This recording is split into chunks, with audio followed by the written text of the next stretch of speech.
Hello दोस्तों, आप सभी को मेरा नमस्कार। आशा करती हूँ कि आप सभी अच्छे होंगे। ये कहानी है सिक्का बदल गया कृष्णा सोबती की। यूजीसी नेट की 7वीं यूनिट के अंदर है। इसे हम अभी पढ़ लेते हैं। सिक्का बदल गया कृष्णा सोबती।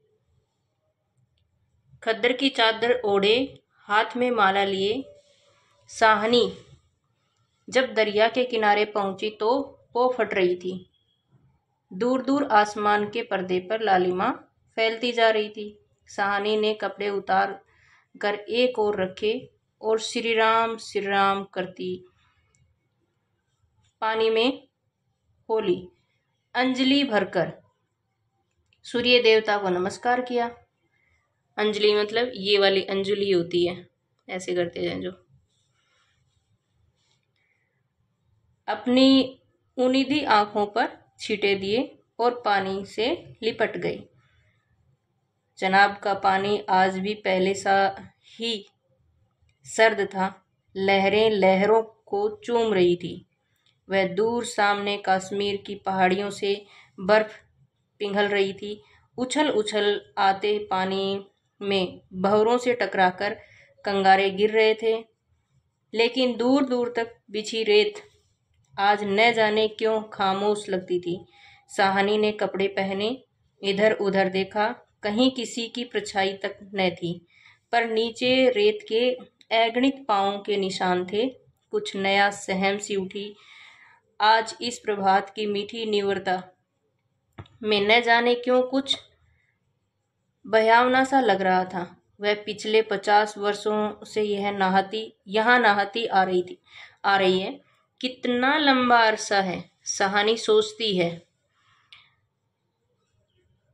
एक दिन इसी दुनिया के किनारे वह दुल्हन बनकर उतरी थी। और आज साहजी नहीं, उसका वह पढ़ा लिखा लड़का नहीं, आज वह अकेली है। साहजी की लंबी चौड़ी हवेली में अकेली है। साहजी और साहनी दो पात्र आ चुके हैं और इनके एक लड़का भी है जो अब नहीं है उनके पास, वो अकेली है। पर नहीं है, यह क्या सोच रही है वह सवेरे सवेरे। अभी भी दुनियादारी से मन नहीं फिरा उसका। अभी भी दुनियादारी से उसका मन नहीं फिरा। साहनी ने लंबी सांस ली और श्री राम करते बाजरे के खेतों से होती हुई घर की राह ली।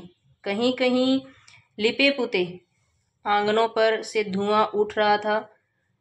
टन टन बैलों की घंटियां बज रही थी। फिर भी कुछ बंधा बंधा सा लग रहा। जम्मी वाला कुआं भी आज नहीं चल रहा। ये साहजी की ही असामियां साहनी से नजर उठाएगी। यह मीलों फैले खेत अपने ही हैं। सारी भरी भराई नई फसल को देखकर साहनी किसी अपनत्व के मोह में भीग गई। यह सब साहजी की बरकतें हैं। दूर दूर गांवों तक फैली हुई जमीनों में कुएं सब अपने हैं। साल में 3 फसल जमीन तो सोना उगलती है। साहनी कुएं की ओर बढ़ी, आवाज दी, सोरे सोरे हसेना।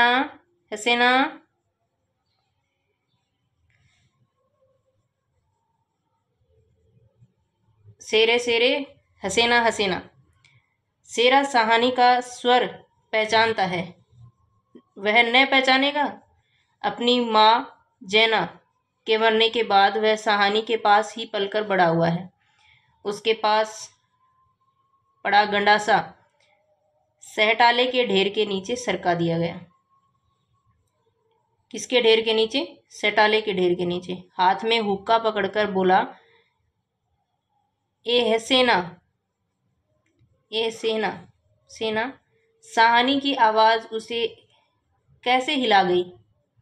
अभी तो वह सोच रहा था कि साहनी की ऊंची हवेली की अंधेरी कोठरी में पड़ी सोने चांदी की संदूक संदूकचियाँ उठाकर भी तभी सेरा गुस्से से भरकर गया।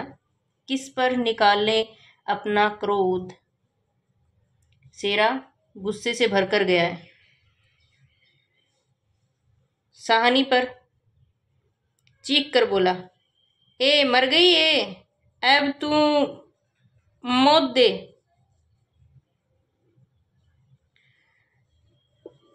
हसीना आटे वाली कनाली एक और रख दी, जल्दी जल्दी बाहर निकल आई।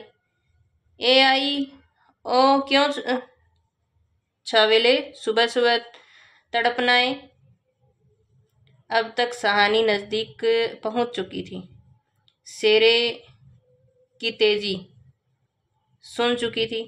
प्यार से बोली, हसना, यह वक्त लड़ने का नहीं, वह पागल है, तो तू ही जरा कर लिया कर। शीघ्र हसीना ने मौन भरे स्वर से कहा, सहानी, लड़का आखिर लड़का ही है। कभी शेरे से भी पूछा है कि मुंह अंधेरे ही क्यों गालियां बरसाई इसने। सहानी ने लाड से हसीना की पीठ पर हाथ फेरा, हंसकर बोली, पगली, मुझे तो लड़के से बहू प्यारी है शेरे। हाँ सहानी, मालूम होता है रात को कुल्लूवाल के लोग आए हैं यहाँ। सहानी ने गंभीर स्वर में कहा। शेरे ने जरा रुककर घबरा कर कहा, नहीं सहानी। शेरे के उत्तर की अनसुनी कर सहानी जरा चिंतित स्वर से बोली, जो कुछ भी हो रहा है अच्छा नहीं। शेरे आज साजी होते तो शायद कुछ बीच बचाव करते, पर सहानी कहते कहते रुक गई।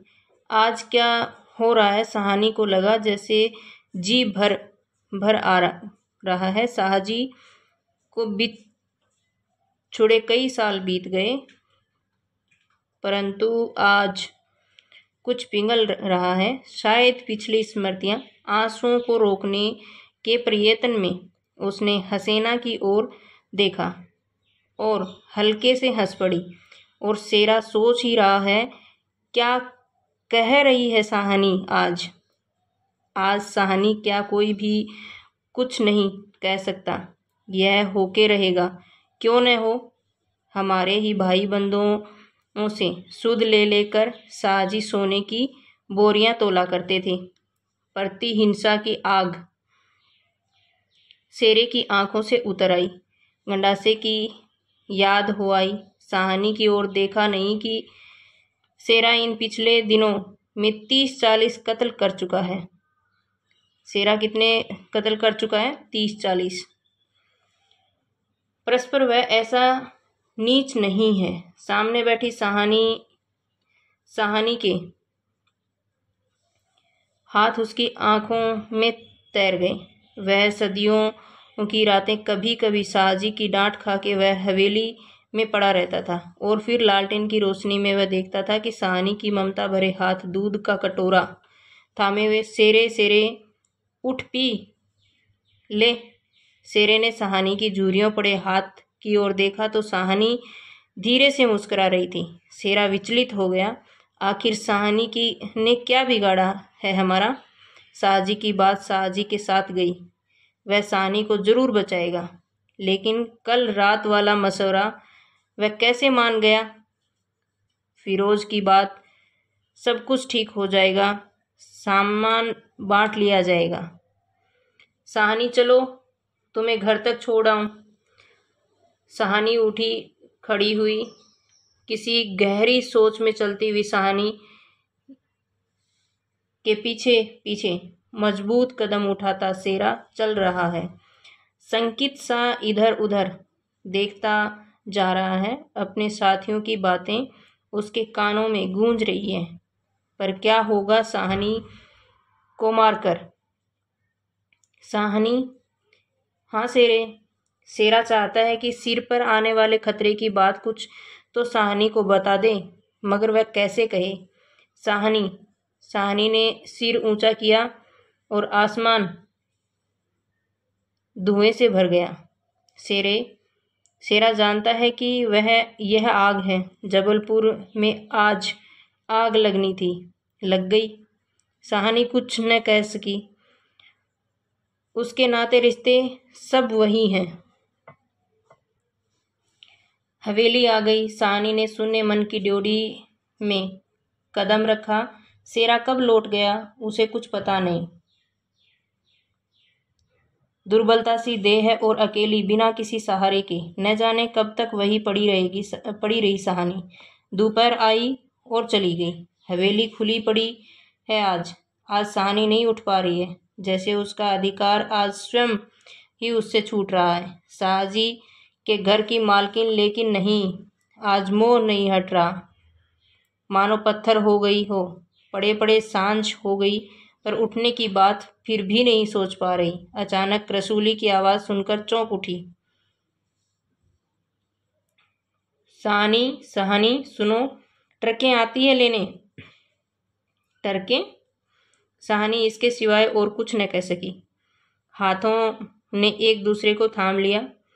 बात की बात में खबर गांव भर में फैल गई। बीबी ने अपने विकृत कंठ में कहा, साहनी। किसने? बीबी ने। साहनी, आज तक कभी ऐसा न हुआ, न कभी सुना। गजब हो गया, अंधेर पड़ गया। साहनी मूर्तिवत वहीं खड़ी रही। नवाब बीबी ने स्नेह सनी उदासी से कहा, साहनी, हमने तो कभी न सोचा था।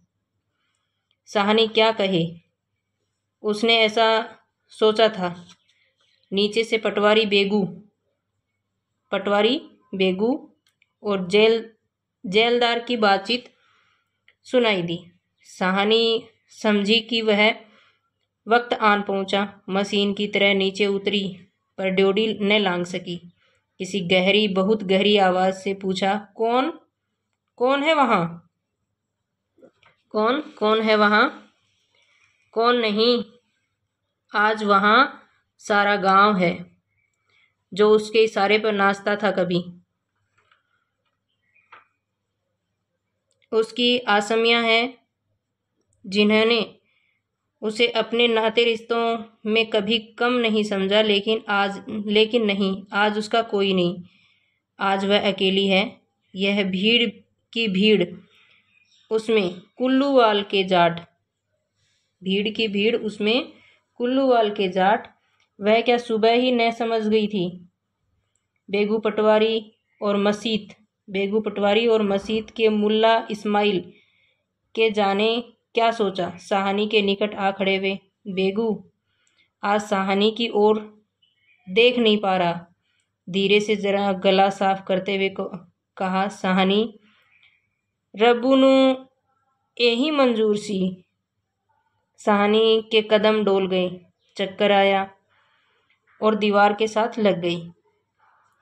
उसी दिन के लिए छोड़ गए थे साहजी उसे। बेजान सी साहनी की ओर देखकर बेगू सोच रहा है क्या गुजर रही है साहनी पर, मगर क्या हो सकता है? सिक्का बदल गया। साहनी का घर से निकलना छोटी सी बात नहीं। गांव का गांव खड़ा है, हवेली के दरवाजे से लेकर उस दारे तक जिसे साहजी ने अपने पुत्र की शादी में बनवा दिया था। तब से लेकर आज तक सब फैसले, सब मशवरे यहीं होते रहे। वह बड़ी हवेली को लूट लेने की बात भी कहीं सोची गई थी। यह नहीं कि साहनी कुछ न जानती हो, वह जानकर भी अनजान बनी रही। उसने कभी बैर नहीं जाना, किसी का बुरा नहीं किया। लेकिन बूढ़ी साहनी यह नहीं जानती कि सिक्का बदल गया। देर हो रही है। थानेदार दाऊ खां जरा अकड़ कर आगे आया। ड्योढ़ी पर खड़ी जड़ निर्जीव छाया को देखकर ठिठक गया। वही साहनी है जिसके साहजी उसके लिए दरिया के किनारे खेमे लगवा दिया करते थे। यह तो वही साहनी है जिसने उसकी मंगेतर को सोने की कनफूल दिए थे मुंह दिखाई में। अभी उसी दिन जब वह लीग के सिलसिले में आया तो उसने उद्दंडता से कहा, कहा था सहानी भागोवाल मसीत बनेगी, 300 रुपया देना पड़ेगा। सहानी ने अपनी उसी साल स्वभाव से 300 रुपये दे दिए थे। और आज सहानी ड्योडी के निकट जाकर बोला, देर हो रही है सहानी, धीरे से कुछ साथ रखना हो तो रख लो, कुछ साथ बांध लिया है सोना चांदी। सहानी अस्फुट स्वर में बोली, सोना चांदी? जरा ठहर कर सादगी से कहा, सोना चांदी बच्चा, वह सब तुम लोगों के लिए, मेरा सोना तो एक एक जमीन में बिछा है, मेरा सोना तो एक एक जमीन में बिछा है। दाऊ खां लज्जित सा हो गया, सहानी तुम अकेली हो, अपने पास कुछ होना जरूरी है, कुछ नकदी ही रख लो, वक्त का कुछ पता नहीं। वक्त? सहानी अपनी गीली आंखों से हंस पड़ी। दाऊद खां, इससे अच्छा वक्त देखने के लिए क्या मैं जिंदा रहूंगी? किसी गहरी वेदना और तिरस्कार से कह दिया सहानी ने। दाऊद खां निरुत्तर हैं। साहस कर बोला, सहानी कुछ नकदी जरूरी है। नहीं बच्चा, मुझे इस घर से सहानी का गला रुंध गया। नकदी प्यारी नहीं, यहाँ की नकदी यहीं रहेगी। सेरा आन खड़ा गुजरा की हो न हो कुछ मार रहा है सहानी से। खां साहिब, देर हो रही है। सहानी चौंक पड़ी। देर मेरे घर में मुझे देर? आंसुओं की भंवर में न जाने कहाँ से विद्रोह उमड़ पड़ा। मैं पुरखों के इस बड़े घर की रानी, और यह मेरे अन्न पर पले हुए। नहीं, यह सब कुछ नहीं। ठीक हैदर, ठीक है, देर हो रही है, पर नहीं, सहानी रो रो कर नहीं शान से निकलेगी। इस पुरखों के घर से मान से लांगेगी, पुरखों के घर से शान से निकलेगी, मान से लांगेगी यह देरी, जिस पर एक दिन वह रानी बनकर आ खड़ी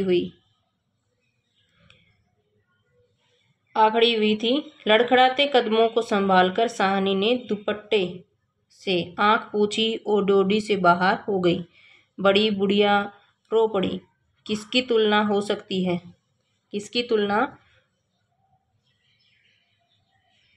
हो सकती है? इसके साथ खुदा ने सब कुछ दिया, मगर दिन बदले, वक्त बदले। सहानी ने दुपट्टे से सिर टाँपकर अपनी धुंधली आंखों से हवेली को अंतिम बार देखा। शाहजी के मरने के बाद भी जिस कुल की अमानत को उसने सहेज कर रखा था, आज वह उसे धोखा दे गई। सहानी ने दोनों हाथ जोड़ दिए। यही अंतिम दर्शन था, यही अंतिम प्रणाम था। सहानी की आंखें फिर कभी इस ऊंची हवेली को न देख पाएंगी। प्यार ने जोर मार सोचा, एक बार घूम फिर कर पूरा घर क्यों न देख आई मैं। जी छोटा हो रहा है। जिसके सामने हमेशा बड़ी बनी रही, उसके सामने वह छोटी न होगी। इतना ही ठीक है, बस हो चुका। सिर झुकाया ड्योडी के आगे। कुलवधू की आंखों से निकलकर कुछ बंदे चूपड़ी। सहानी चल दी। ऊंचा सा भवन पीछे खड़ा रह गया। दाऊद खां सेरा पटवारी, जेलदार और छोटे बड़े बच्चे, बूढ़े, मर्द, औरतें सब पीछे। टरकें अब तक भर चुकी थी। सहानी अपने को खींच रही थी। गांव वालों के गलों में जैसे धुआं उठ रहा। खूनी शेरे का दिल टूट रहा। दाऊद खां ने आगे बढ़कर ट्रक का दरवाज़ा खोला। सहानी बढ़ी। इस्माइल ने आगे बढ़कर भारी आवाज़ में कहा, सहानी कुछ कह जाओ। तुम्हारे मुंह से निकली असीम झूठ नहीं हो सकती। और अपने साफे से आंखों का पानी पोंछ लिया। सहानी ने उठती हुई हिचकी को रोककर रोंदे रोंदे से कहा, रब तुआनू सलामत रखे बच्चा, खुशियां बख्शे। यह छोटा सा जन समूह रो दिया। जरा भी दिल में मैल नहीं साहनी के, और हम सब साहनी को नहीं रख सके। शेरे ने बढ़कर साहनी के पांव छुए। साहनी कोई कुछ कर नहीं सका। राज भी पलट गया और साहनी ने कांपता हुआ हाथ शेरे के सिर पर रखा और रुक रुक कर कहा, तेनू भाग जागण चना, ओचा द तेरे भागे जागे। दाऊद खां ने हाथ का संकेत किया। कुछ बड़ी बुढ़िया साहनी के गले लगी और ट्रक चल पड़ी। अंजल उठ गया। वह हवेली, नई बैठक, ऊंचा चौबारा, बड़ा पसार एक एक करके घूम रहे हैं साहनी की आंखों में। कुछ पता नहीं ट्रक चल दिया। वह स्वयं चल रही है, आंखें बरस रही हैं। दाऊद खां विचलित होकर देख रहा है। इस बूढ़ी साहनी को कहाँ जाएगी वह अब? साहनी के मन में मैल न लाना। साहनी मन में मैल न लाना। कुछ कर सकते हो तो उठा न रखते। कुछ कर सकते तो उठा न रखते। वक्त ही ऐसा है। राज पलट गया, सिक्का बदल गया है। रात को साहनी जब कैंप में पहुंचकर जमीन पर पड़ी तो लेटे लेटे आहत मन से सोचा, राज पलट गया है, सिक्का क्या बदलेगा? वह तो मैं वहीं छोड़ आई। साहजी की साहनी की आंखों और भी गीली हो गई। आसपास हरे खेतों से घिरे गांव में रात खून बरसा रही है। शायद राज पलट भी खा रहा था और सिक्का बदल रहा था। ये थी कहानी सिक्का बदल रहा था। चैनल को शेयर करें, सब्सक्राइब करें। धन्यवाद। इसके अंदर साहनी, दाऊद, इस्माइल, शेरा और एक पटवारी आया है, जेलदार, गांव वाले, ये सब लोग आए हैं। शेरा की पत्नी, साजी, ये सब पात्र हैं।